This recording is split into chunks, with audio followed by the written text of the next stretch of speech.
महाभारत युद्ध के 10वें दिन भीष्म जी की मृत्यु की शुरुआत किस प्रकार हुई। पिछले भाग का लिंक आपको डिस्क्रिप्शन बॉक्स और चैनल पर भीष्म पर्व की प्लेलिस्ट में मिल जाएगा। यह एक पॉडकास्ट है, इसे आप ध्यानपूर्वक आराम से बैठकर सुनिए और अपनी कल्पना में महाभारत को साकार होते देखिए। भीष्म पर्व अध्याय 108। धृतराष्ट्र ने पूछा, संजय, शिखंडी ने युद्ध में गंगानंदन भीष्म पर किस प्रकार आक्रमण किया और भीष्म जी ने भी पांडवों पर किस प्रकार चढ़ाई की, यह सब मुझे बताओ। संजय बोले, हे राजन, तदनंतर सूर्योदय होने पर रणभेरियां बज उठी, मृदंग और ढोल पीटे जाने लगे, दही के समान श्वेत वर्ण वाले शंख सब ओर बजाए जाने लगे। उस समय समस्त पांडव शिखंडी को आगे करके युद्ध के लिए शिविर से बाहर निकले। महाराज प्रजानाथ, उस दिन शिखंडी समस्त शत्रुओं का संहार करने वाले व्यूह का निर्माण करके स्वयं सब सेना के सामने खड़ा हुआ। उस समय भीमसेन और अर्जुन शिखंडी के रथ के पहियों के रक्षक बन गए। द्रौपदी के 5 पुत्र और पराक्रमी सुभद्रा कुमार अभिमन्यु ने उसके पृष्ठभाग की रक्षा का कार्य संभाला। सात्यकी और चेकितान भी उन्हीं के साथ थे। पांचाल वीरों से सुरक्षित महारथी धृष्टद्युम्न उन सब के पीछे रहकर सबकी रक्षा करते रहे। भरतश्रेष्ठ तदनंतर राजा युधिष्ठिर नकुल सहदेव के साथ अपने सिंहनाद से संपूर्ण दिशाओं को प्रतिध्वनित करते हुए युद्ध के लिए चले। उनके पीछे अपनी सेना के साथ राजा विराट चलने लगे। महाबाहो विराट के पीछे द्रुपद ने धावा किया। भारत, इसके बाद 5 भाई केकय तथा पराक्रमी दृष्टकेतु ये पांडव सेना के जघन भाग की रक्षा करने लगे। इस प्रकार पांडवों ने अपनी विशाल सेना के व्यूह का निर्माण करके संग्राम में अपने जीवन का मोह छोड़कर आपकी सेना पर धावा किया। राजन, इसी प्रकार कौरवों ने भी महारथी भीष्म को सब सेनाओं के आगे करके पांडवों पर चढ़ाई की। दुर्धर्ष वीर शांतनु नंदन भीष्म आपके महाबली पुत्रों से सुरक्षित हो पांडवों की सेना की ओर बढ़े। उनके पीछे महाधनुर्धर द्रोणाचार्य और महाबली अश्वत्थामा चले। इन दोनों के पीछे हाथियों की विशाल सेना से घिरे हुए राजा भगदत्त चले। कृपाचार्य और कृतवर्मा ने भगदत्त का अनुसरण किया। तत्पश्चात बलवान काम्बोजराज सुदक्षिण, मगध देशीय जयतसेन तथा सुबलपुत्र बृहद्वल चले। भारत, इसी प्रकार सुशर्मा आदि अन्य महाधनुर्धर राजाओं ने आपकी सेना के जघन भाग की रक्षा का कार्य संभाला। शांतनु नंदन भीष्म युद्ध में प्रतिदिन असुर, पिशाच तथा राक्षस व्यूहों का निर्माण किया करते थे। भारत, उस दिन भी व्यूह रचना के बाद आपके और पांडवों की सेना में युद्ध आरंभ हुआ। राजन, परस्पर आघात प्रहार करने वाले उन वीरों का युद्ध यमराज के राज्य की वृद्धि करने वाला था। अर्जुन आदि कुंती कुमारों ने शिखंडी को आगे करके युद्ध में नाना प्रकार के बाणों की वर्षा करते हुए वहां भीष्म पर चढ़ाई की।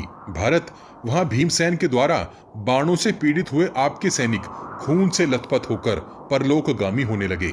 नकुल, सहदेव और महारथी सात्यकी ने आपकी सेना पर धावा करके उसे बलपूर्वक पीड़ित किया।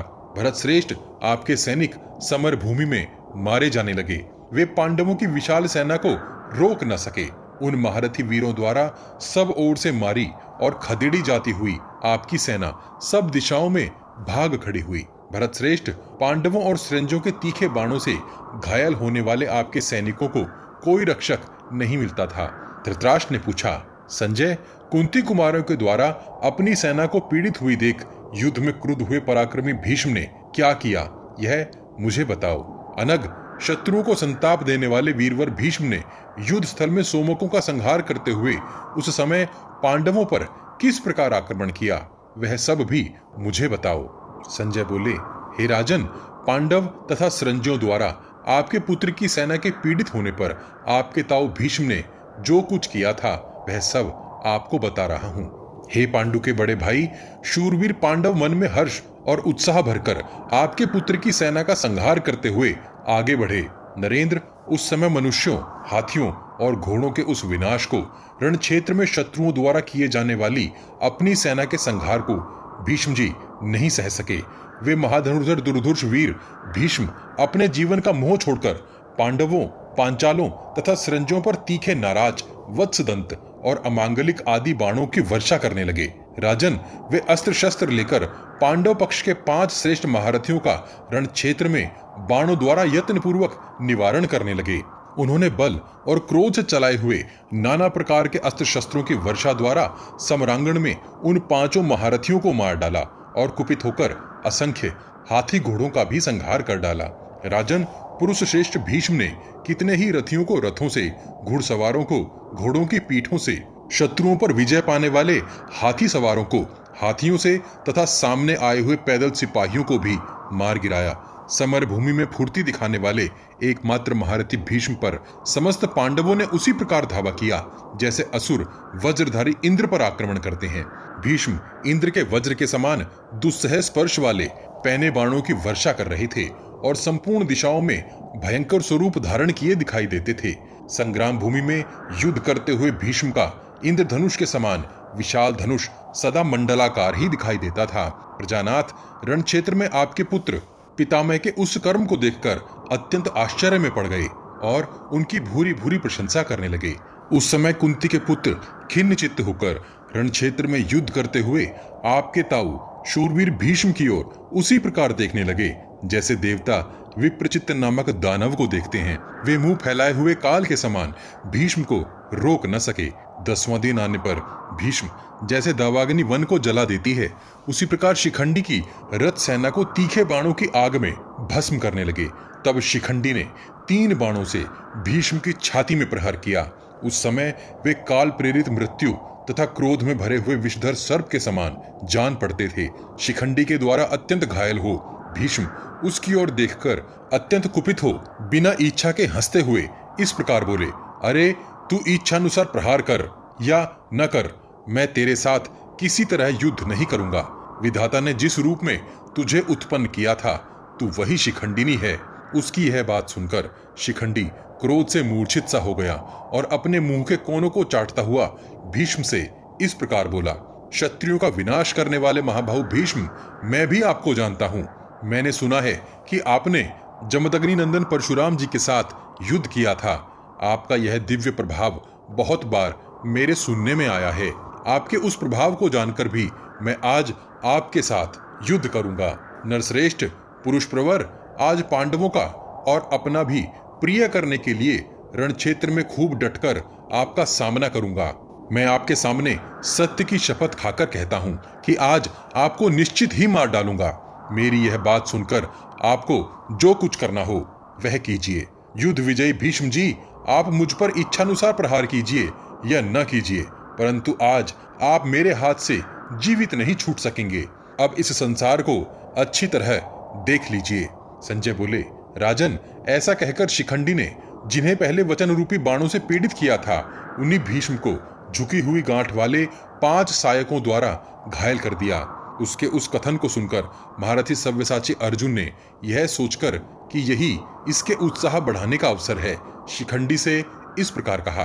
अर्जुन ने कहा, वीर, मैं बाणों द्वारा शत्रुओं को भगाता हुआ सदा तुम्हारा साथ दूंगा, अतः तुम भयंकर पराक्रमी भीष्म पर रोष पूर्वक आक्रमण करो। महाबाहो, युद्ध में महाबली भीष्म तुम्हें पीड़ा नहीं दे सकते, इसलिए आज यत्न पूर्वक इनके ऊपर धावा करो। आर्य, यदि समर भूमि में भीष्म को बिना मारे लौट जाओगे तो मेरे सहित तुम इस लोक में उपहास के पात्र बन जाओगे। वीर, इस महायुद्ध में जैसे भी हम लोग हंसी के पात्र न बने वैसा प्रयत्न करो। रण क्षेत्र में पितामह भीष्म को अवश्य मार डालो। महाबली वीर, इस युद्ध में मैं सब रथियों को रोककर सदा तुम्हारी रक्षा करता रहूंगा। तुम पितामह को मारने का कार्य सिद्ध कर लो। मैं द्रोणाचार्य, द्रोणपुत्र अश्वत्थामा, कृपाचार्य, दुर्योधन, चित्रसेन, विकर्ण, सिंधुराज जयद्रथ, अवंती के राजकुमार विंद अनुविंद, काम्बोज राज सुदक्षिण, शूरवीर भगदत्त, महाबली मगधराज, सोमदत्त पुत्र भूरिश्रवा, राक्षस अलम्बुश तथा त्रिगर्त राज सुशर्मा को रण क्षेत्र में सब महारथियों के साथ उसी प्रकार रोके रखूंगा जैसे तटभूमि समुद्र को आगे बढ़ने नहीं देती है। युद्ध में एक साथ लगे हुए समस्त महाबली कौरवों को भी मैं युद्ध स्थल में आगे बढ़ने से रोक दूंगा। तुम पितामह भीष्म के वध का कार्य सिद्ध करो। भीष्म पर्व अध्याय 109। धृतराष्ट्र ने पूछा, संजय, पांचाल राजकुमार शिखंडी ने समर भूमि में कुपित होकर नियम पूर्वक व्रत का पालन करने वाले धर्मात्मा पितामह गंगानंदन भीष्म पर किस प्रकार धावा किया? पांडवों की सेना के किन किन वीर महारथियों ने अस्त्र शस्त्र लेकर विजय की अभिलाषा से उस शीघ्रता के साथ अपनी शीघ्रता का परिचय देते हुए शिखंडी का संरक्षण किया। महापराक्रमी शांतनु नंदन भीष्म ने 10वें दिन पांडवों तथा सरंजियों के साथ किस प्रकार युद्ध किया। रण क्षेत्र में शिखंडी ने भीष्म पर आक्रमण किया। यह मुझसे सहन नहीं हो रहा है। कहीं उनका रथ तो नहीं टूट गया था, अथवा बाणों का प्रहार करते करते उनके धनुष के टुकड़े टुकड़े तो नहीं हो गए थे। संजय बोले, हे राजन, भरतश्रेष्ठ, संग्राम में युद्ध करते समय भीष्म के न तो धनुष के ही टुकड़े टुकड़े हुए थे और न उनका रथ ही टूटा हुआ था। वे समर भूमि में झुकी हुई गांठ वाले बाणों द्वारा शत्रुओं का संहार करते जा रहे थे। राजन, आपके कई लाख महारथी, हाथी और घोड़े सुसज्जित हो पितामह भीष्म को आगे करके युद्ध के लिए बढ़ रहे थे।